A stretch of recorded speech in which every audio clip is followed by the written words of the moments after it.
So sound అనేది మనం chapter almost discuss చేసాం. సో అందులో నుంచి కొన్ని క్వశ్చన్స్, బేసిక్ క్వశ్చన్స్, ఓకేనా. నేను క్వశ్చన్స్ మీకు నేను ఎక్స్ప్లెయిన్ చేసిన తర్వాత క్వశ్చన్ అడుగుతా. So what is a sound here? Sound is a form of energy.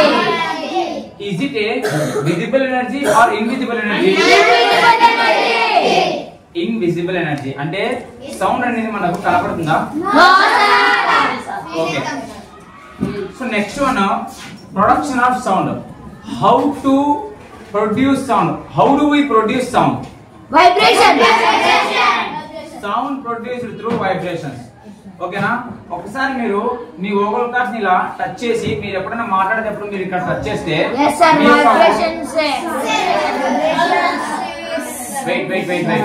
మీ యొక్క ఓవల్ కార్డ్స్ లో వైబ్రేషన్స్ అనేవి వస్తాయి. ఏమొస్తాయి? అంటే దాని అర్థం ఏంటంటే సౌండ్ అనేది జనరేట్ అయ్యేది, సౌండ్ అనేది ప్రొడ్యూస్ అయ్యేది ఎలా అంటే వైబ్రేషన్. దీనివల్ల next propagation of sound. Propagation of sound అంటే how sound is traveled by waves. Sound is traveled. Propagation of sound means how sound travels.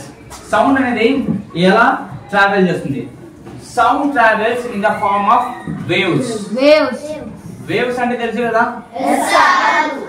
అలలు లాగా. ఓకే. అంటే సముద్రంలో వేవ్స్ వస్తుంటాయి కదా. సో ఇక్కడ అవి ఓషన్ లో వచ్చే వేవ్స్ డిఫరెంట్, ఇక్కడ సౌండ్ వేవ్స్ టోటల్ డిఫరెంట్. ఓకేనా. సౌండ్ ట్రావెల్ అయ్యేది in the form of waves. ఓకేనా. సో సౌండ్ ట్రావెల్ అయ్యేది వేవ్స్ ద్వారా కదా. మరి సౌండ్ ట్రావెల్ అవ్వడానికి what needs? Sound. Medium. So, to travel sound, what is the need of sound? What is the need for sound to travel? Medium. What నేను అడిగిన మళ్ళీ question కి మళ్ళీ సమాధానం ఇవ్వండి. What is the need of sound to travel? Medium. So, medium is classified into how many types? 3 types. Number 1, Water. number 2, number 3. Very good. So, number 1 is air, number 2 is Water. number 3 is Solid. solids. Okay. So మీరు sound travel అవ్వడానికి ఒక medium అనేది అవసరం అని చెప్పి చెప్తున్నారు. Sound produce అయ్యేది vibrations ద్వారా. సౌండ్ అనేది మనము మాట్లాడేటప్పుడు లేదంటే ఎలాంటి టైప్ ఆఫ్ సౌండ్ అయినా సరే వైబ్రేషన్స్ అనేవి ఫస్ట్ జనరేట్ అవుతాయి, తర్వాత సౌండ్ అనేది మనకు వినపడుతుంది అన్నమాట. ఆ సౌండ్ యొక్క వేవ్స్ అనేది మనకు ఆ యొక్క వైబ్రేషన్స్ అనేవి మన యొక్క ఇయర్ లోకి వెళ్ళిన తర్వాత మన యొక్క ఇయర్ డ్రమ్ ని వైబ్రేట్ చేస్తే మన బ్రెయిన్ రికగ్నైజ్ చేస్తుంది అది ఎక్కడి నుంచి వస్తున్న సౌండ్, దేని యొక్క సౌండ్ అని చెప్పి మన బ్రెయిన్ అనేది రికగ్నైజ్ చేయడం జరుగుతుంది. ఇదంతా మనం డిస్కస్ చేసుకున్నాం ముందే. సో ఇప్పుడు ఒక question, what is the meaning of vacuum? Very good. No air, no water. No air. So vacuum is a space where there is no air. Okay, where there is no air presence. Vacuum is a space where there is no air.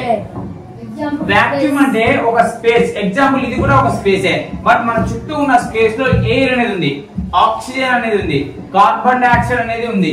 మనము అంటే breathing తీసుకునేటప్పుడు మనం గాలి తీసుకుంటున్నాం కదా, అది oxygen అన్నమాట. అదే విధంగా మనము మన యొక్క నాస్ట్రిల్స్ నుంచి గాలి వదులుతున్నాం కదా, కార్బన్ డైఆక్సైడ్. అంటే అర్థం ఏంటి? మనం ఉన్న ఈ యొక్క స్పేస్ లో మీడియం అంటే ఎయిర్ అనేది ఉందన్నమాట. ఒకవేళ ఈ రూమ్ ని మొత్తం మనము క్లోజ్ చేసేసి ఒక చిన్న హోల్ కూడా పెండింగ్ పెట్టకుండా మొత్తము క్లోజ్ చేసేసి ఇందులో ఉన్న ఎయిర్ పార్టికల్స్, ఎయిర్ మాలిక్యూల్స్ అన్నిటిని మనము ఒక మిషన్ సహాయంతో బయటికి తీసేస్తే అప్పుడు ఇక్కడ ఉన్న ఈ స్పేస్ అనేది వాక్యూమ్ లాగా కన్వర్ట్ అయిపోతుంది. అప్పుడు ఇక్కడ ఎవరైనా మాట్లాడినా ఏమైనా సౌండ్ జనరేట్ చేసినా కూడా సౌండ్ వినపడదు. సో అందుకనే మిమ్మల్ని ఇప్పుడు నేను ఒక క్వశ్చన్ అడుగుతాను, చెప్పండి. ఈ sound travels in vacuum? No, sir. Why? Because because there is no air present in vacuum. Okay. So next, determining the speed of sound in air. Determining the speed of sound in air అంటే గాలిలో sound యొక్క speed ఎంత ఉంటుంది? So మనం ఇంతకు ముందు light chapter లో కూడా డిస్కస్ చేసుకున్నాం. లైట్ ఒక్క సెకండ్ కి 3 లక్షల కిలోమీటర్ల డిస్టెన్స్ ని ట్రావెల్ చేస్తుంది, కవర్ చేస్తుంది. లైట్ ఒక సెకండ్ కి 3 లక్షల కిలోమీటర్ల డిస్టెన్స్ ని కవర్ చేస్తుంది. అదే విధంగా speed of sound in air, sound యొక్క స్పీడ్ గాలిలో ఎంత ఉంటుందంటే ఒక్క సెకండ్ కి 340 మీటర్ల డిస్టెన్స్ ని కవర్ చేస్తుంది సౌండ్ అనేది. ఒక సెకండ్ కి 340 మీటర్స్ డిస్టెన్స్ ని కవర్ చేస్తుంది సౌండ్ అనేది. సో సౌండ్ మనకున్న 3 టైప్స్ ఆఫ్ మీడియంస్ లో దేనిలో ఎక్కువ ఫాస్టెస్ట్ గా ట్రావెల్ అవుతుందంటే సో అన్ని సాలిడ్స్ లోనూ సౌండ్ ట్రావెల్ అవుతుందా అంటే లేదు, ట్రావెల్ అవ్వదు. కొన్ని సాలిడ్స్ లో మాత్రమే ట్రావెల్ అవుతుంది. Like for example metal and wood. ఓకేనా. సో సాలిడ్స్ లో అత్యంత ఫాస్ట్ గా ట్రావెల్ అవుతుంది సౌండ్ అనేది, ఫాస్టెస్ట్ గా ట్రావెల్ అవుతుంది. ఓకేనా. ఎందుకంటే సాలిడ్ లో ఉన్న మాలిక్యూల్స్ చాలా క్లోజ్ గా కనెక్ట్ అయి ఉంటాయి ఒకదానికొకటి. లైక్ ఫర్ ఎగ్జాంపుల్ కొంతమంది మనుషులు మనం మూవీస్ లో కూడా చూసింటాం, రైల్వే ట్రాక్ మీద ట్రైన్ చాలా సంథింగ్ హండ్రెడ్స్ ఆఫ్ మీటర్స్ దూరంలో ఉన్నా కూడా ట్రైన్ వస్తుందా లేదా, ఈ యొక్క రైల్వే ట్రాక్ మీద ట్రైన్ వస్తుందా లేదా అని చెప్పి మనుషులు ఎలా తెలుసుకునేవారంటే మూవీస్ లో కూడా చూపించారు అన్నమాట ఇది. సో మన ఇయర్ అనేది రైల్వే ట్రాక్ మీద మనం మన ఇయర్ అనేది రైల్వే ట్రాక్ మీద ఇలా పెడితే అప్పుడు ట్రైన్ అనేది సమ్ హండ్రెడ్స్ ఆఫ్ మీటర్ దూరంలో ఉన్నా కూడా మనకు ఆ వస్తున్న సౌండ్ అనేది మన ఇయర్ కు వినపడుతుంది. అంటే దాని అర్థం ఏంటి? మెటల్ అనేది సాలిడ్స్ లో ఫాస్టెస్ట్ గా ట్రావెల్ అవుతుంది సౌండ్. కానీ మీరు ఇది ఎక్కడ ట్రై చేయొద్దు. ఓకేనా. Don't try this in any railway station. ఎక్కడ మీరు ట్రై చేయకూడదు. ఓకే. అదే విధంగా మన బెంచెస్ ఆల్మోస్ట్ మెటల్ తో తయారైనవి.